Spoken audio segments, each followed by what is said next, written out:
Bienvenue, c'est Samy, on est sur la chaîne TPNY. Aujourd'hui, on va parler de Juan Branco et du mandat d'arrêt international qu'il a sur le dos. Donc on va parler, on va réagir là-dessus, on va voir ce qu'il en est. J'étais assez choqué d'apprendre ça. Mais bon.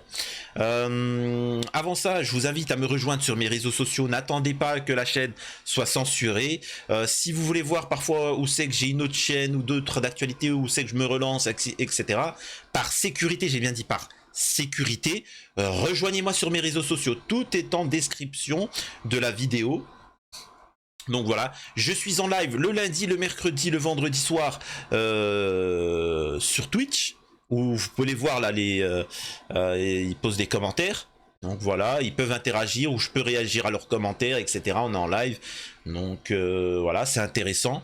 Et donc voilà, et il y a Patreon aussi où je diffuse mes vidéos. Voilà, je pense avoir tout dit. Prochain invité aussi, dernièrement c'était Youssef Indy. Magnifique. Et là on va avoir comme invité Marvel Fitness. Et aussi ça va être génial parce que c'est vraiment cohérent avec ce qui se passe à l'heure actuelle sur la censure, etc. Bref, bon, on va démarrer tout de suite. Juan Branco. Mandat d'arrêt international, signalement. Ce qu'on sait des plaintes visant Juan Branco. Défenseur de l'opposant sénégalais Ousmane Sonko, l'avocat français Juan Branco est accusé par Dakar d'être responsable de crimes et délits, en lien avec de graves troubles survenus dans le pays en juin 2023. Tandis qu'en France, le Quai d'Orsay l'accuse d'avoir mis en danger 2 fonctionnaires travaillant au Sénégal et a effectué un signalement aux autorités judiciaires. On fait le point samedi 15 juillet sur cette affaire. Un défenseur dans la tourmente. La justice sénégalaise a annoncé vendredi 14 juillet 2023 le lancement d'un mandat d'arrêt international contre Juan Branco, l'avocat français d'Ousmane Sonko, le principal opposant sénégalais au président Macky Sall, pour des crimes et délits, en lien avec les troubles survenus début juin au Sénégal. Quelques jours plus tôt, le ministère des Affaires étrangères avait posé... Excusez-moi, ça me fait rire. Ça me fait rire. Le mec, c'est-à-dire... Oh putain, ça me fait rire. Le mec, il est juste avocat. Hein. Il est juste là pour défendre un client ou autre. C'est tout. Hein. Il y a R. Hein. Il y a R. Il fait son travail.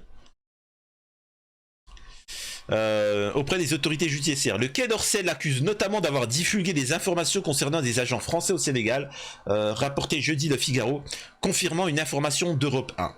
On fait le point ce samedi 15 juillet sur les différentes plaintes qui visent l'auteur parisien du best-seller Crépuscule, ancien avocat de Jean-Luc Mélenchon et de Julien Assange, talentueux et radical mais régulièrement décrié pour son ego surdimensionné. Alors on va parler là-dessus. Je rappelle que Juan Branco pose énormément de problèmes. Ça pose véritablement problème parce que il a pris des postures qui dérangent contre les influenceurs, contre le milieu Hanouna et contre le milieu politique en France. Donc, et d'ailleurs, ce qui est grave et que personne ne relaie dans les médias, c'est les menaces qu'il a subies par la famille Attal. On a quand même des menaces, c'est plus déguisé ou autre, il a été menacé. En résumé, ça va bientôt être ta fin, on va te terminer. Donc, pour ceux qui me demandent à quoi sert la police, à quoi servent les hommes politiques ou la justice, ils sont occupés.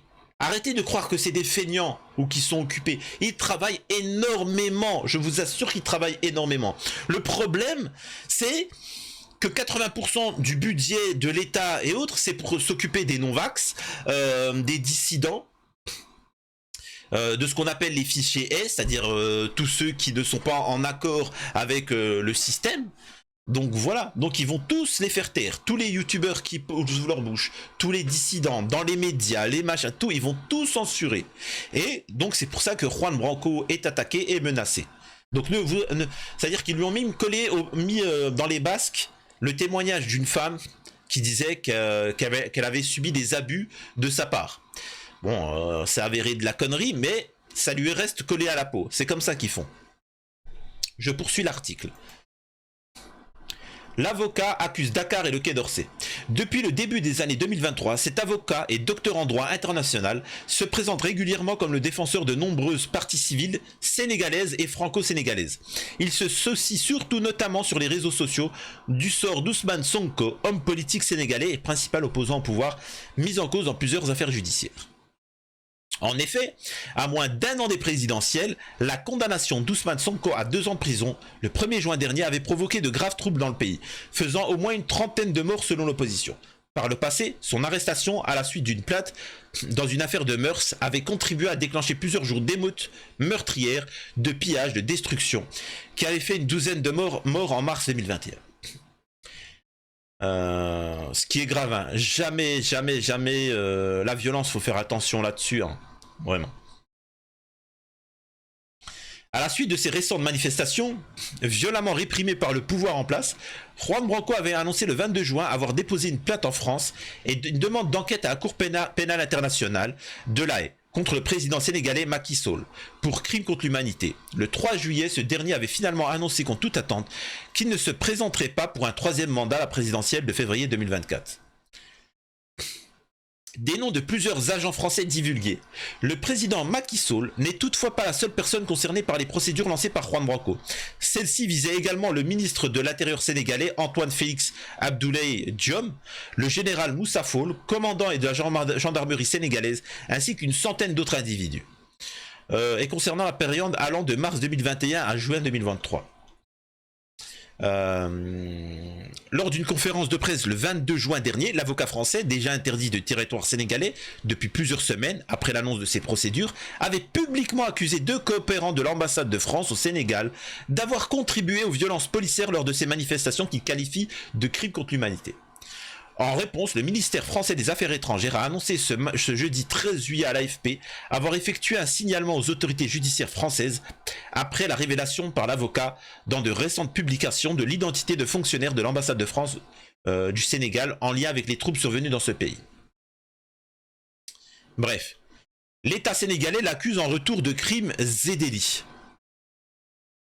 Face à cette procédure, l'avocat s'est indigné, estimant que la France ferait mieux de dénoncer les crimes commis par le régime de Macky Sall plutôt que d'essayer de couvrir son implication.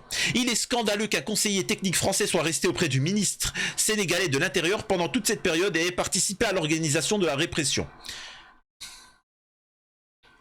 Bref. Voilà, bon ça répond, il y a une réponse. Donc voilà, bref. On revient là-dessus, c'est comme ça, c'est-à-dire que le mec il fait son travail. Que ça te plaise ou que ça ne te plaise pas, c'est son métier, c'est son travail. Mais normalement, le gouvernement, la France soutient ses ressortissants. Et là on voit qu'il n'est pas soutenu. Tout simplement parce que on a un système mafieux, politique, où voilà, chacun est là pour son propre intérêt. Ils sont là pour avoir le plus de followers.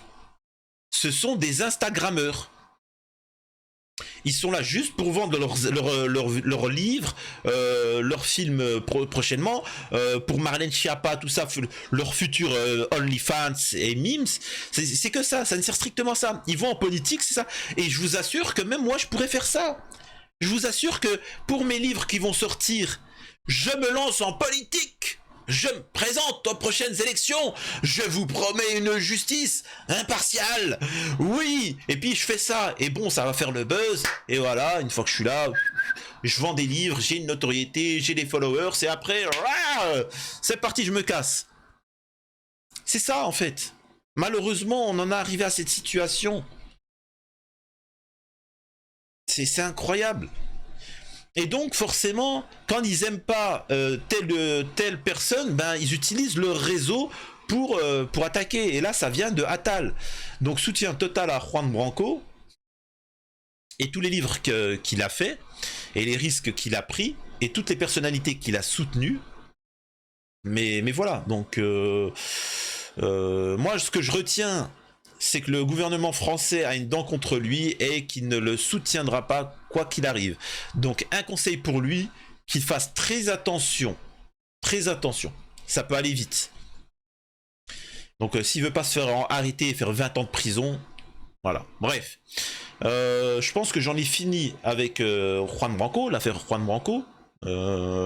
Soyez à jour parce que toutes les personnes qui sont dissidentes, entre guillemets, ils vont leur coller. Imaginez que, comment il s'appelle, Dieudonné. Dieudo, il a un bracelet. Le mec, il a repris 2 ans de prison ferme. Et donc maintenant, il aura un bracelet. Comme un esclave. Qu'est-ce qu'il a fait? Ben, des blagues. De l'humour. Ok, bah...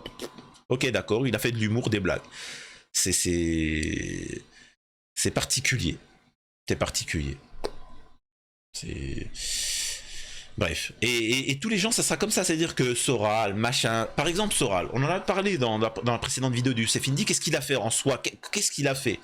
Pourquoi il est à la prison? Pourquoi? Alors que Palmade, il est en totale liberté, il est en boîte de nuit. Bref, prenez soin de vous, n'hésitez pas à vous abonner, me suivre, soutenir et n'oubliez pas mal d'actus qui vont arriver. Prochainement des invités de renom. On commence par Marvel Fitness et d'autres vont suivre. À la prochaine, c'était Samir.